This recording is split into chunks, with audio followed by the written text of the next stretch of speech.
বীর বলেন এদেরকে, এদেরকে বীর বলুন, বসে দাও, এদেরকে বীর বলুন। এরা চুরি বন্ধ করার জন্য জেল খেটেছে, আর ওরা চুরি করে জেলে গিয়েছে। এদের মধ্যে অনেক তফাৎ। আসামি তারাই যারা চুরি করে জেলে গিয়েছে, আর বীর তারা যারা এই চুরিকে বন্ধ করার জন্য জেল খেটেছে। আজকে আমাদের ছেলেদের অপরাধটা কি? এটাই তো, মিড ডে মিলের বাচ্চাদের খাবারে যে দুর্নীতি হয়েছে সেটা বন্ধ করার জন্য আমরা এসেছি। আমাদের অপরাধটা কি? একজন মায়ের যে অধিকার তাকে দেওয়া হচ্ছে না, 500,000 টাকা দিয়ে অধিকার থেকে হনন করা হচ্ছে। মায়ের সন্তান যখন চাকরি করতে যাচ্ছে সেই চাকরিটাই মাকে 10 লাখ টাকা না 20 লাখ টাকা দিলে পাচ্ছে না। এটা বন্ধ করার লড়াইয়ে আমরা আছি। এটা বন্ধ করতে গিয়ে, গণতন্ত্রকে প্রতিষ্ঠা করতে গিয়ে, মানুষের অধিকার বুঝিয়ে দেওয়ার জন্য বগালীবাসীর যেটা অধিকার পঞ্চায়েতের মাধ্যমে যেটা পাওয়ার দরকার, সমিতির মাধ্যমে যেটা পাওয়ার দরকার, জেলা পরিষদের মাধ্যমে যেটা পাওয়ার দরকার সেটা পাচ্ছে না বলেই আজকের রাজনৈতিক প্রক্রিয়াতে গণতন্ত্রের মাধ্যমে সেটাকে দেওয়ার জন্য রাজনীতির ময়দানে এসেছিল। এই অপরাধটা করেছে, এই অপরাধটা তাদের কাছে অনেক বড়। কিন্তু আমরা মানুষকে বাঁচানোর জন্য, সমাজকে বাঁচানোর জন্য এই ধরনের অপরাধ আমরা বারবার করতে প্রস্তুত আছি, আমরা বারবার জেল খাটতে প্রস্তুত আছি। ওদের চোখে তো অপরাধ। বলছে সংখ্যালঘুদের ভালোবাসি, ভালোবাসা শুধু মুখে বললে হবে না। দলিতদের ভালোবাসি, ভালোবাসা মুখে বললে হবে না। বাস্তবে কি দিয়েছেন আপনি? দলিত আদিবাসী সহ সংখ্যালঘুদের সব উচ্চবর্ণ নির্বর্ণের যারা মানুষ আছেন, পিছিয়ে বর্গের যারা আছেন, কি কাজ দিয়েছেন? কি দিয়েছেন?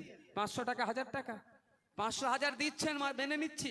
কিন্তু সেই মাকেই যখন ট্রিটমেন্ট করতে যেতে হচ্ছে জাগলগাছিতে, জিরেনগাছাতে, ভোগালী থেকে যাচ্ছে কোথায়? জিরেনগাছা, সেখানেও গিয়ে সরকারি হসপিটালে ভালো ট্রিটমেন্ট পাচ্ছে না। কোথায় পাঠাচ্ছে? আমার মা যেই মায়ের হাতে 1000 টাকা দিয়েছিলেন মাসে, সেই মাকে হয় বেসরকারি জায়গাতে গিয়ে 10,000 টাকা খরচ করে মেডিকেল ট্রিটমেন্ট নিতে হচ্ছে, না হলে কলকাতায় ছুটে যেতে হচ্ছে। কলকাতার সরকারি হসপিটালে গিয়ে হন্যে হয়ে বেড খুঁজতে হচ্ছে। 10,000 15,000 টাকা ঘুষ না দিলে আবার বেড পাচ্ছে না। তাহলে মায়ের হাতে 500 দিয়ে বছরে 6,000 হচ্ছে, কোনো মায়ের হাতে আবার 1,000 দিয়ে বছরে 12,000 হচ্ছে। কিন্তু সেই মায়েরই যখন ট্রিটমেন্টের দরকার হচ্ছে, সেই মায়ের পরিবারের কারো যখন চিকিৎসা পরিষেবা নেওয়ার দরকার হচ্ছে, তাকে বেসরকারিতে যেতে হচ্ছে। আমাদের বক্তব্য 500 হাজারের আগে হচ্ছে আমার মা চিকিৎসা কেন্দ্রে গেলে বিনা পয়সায় যাতে চিকিৎসা করতে পারে তার ব্যবস্থা করা হোক। আমাদের বক্তব্য 500 হাজার নয়, আমার মায়ের হাতে কাজ দেন, যাতে করে মাস গেলে 5 থেকে কম বেশি 5,000 টাকা ইনকাম করতে পারে, সেই কাজ দেন। মাকে 500 হাজার ভিক্ষা দিতে হবে না। আমার মা স্বাবলম্বী আছে, আমার মা খেটে খেতে পারবে, আমার মায়ের হাতে কাজ দেন। প্রোডাক্টিভ কিছু হোক, আনপ্রোডাক্টিভ আমার মাও চায় না। ফলে কি হচ্ছে? মাকে 500 হাজার দিচ্ছে, স্কুলের টিচার নাই কেন?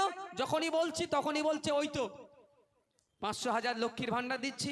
যখনই বিধানসভায় বলছি জিরেনগাছা হসপিটাল, নরমুড়ি হসপিটালের অবস্থা খারাপ, সেখানে ডক্টর নাই, নার্স নাই, ঔষধ নাই কেন? তখনই বলছে ওই তো ভাঙড়ের মা বোনেদেরকে 1000 টাকা 500 টাকা দিচ্ছি। যখনই বলছি আমাদের ছেলেরা উচ্চশিক্ষায় শিক্ষিত হবে, ভাঙড়ে একটা কলেজে হবে না, আর একটা কলেজের প্রয়োজন আছে।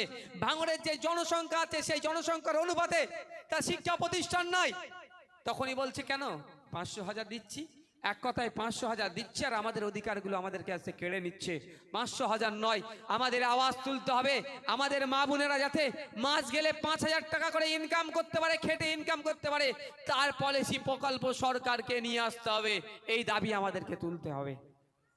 আবার কি দেখছি? 500 হাজার দিচ্ছে, আর মায়ের সন্তানটা যাতে মদ খেয়ে মাতাল হয়ে যায়, ওই জন্য দুয়ারে মদ প্রকল্প চালু করে দিচ্ছে। পরে সংসারে যাতে অশান্তি ঢুকে।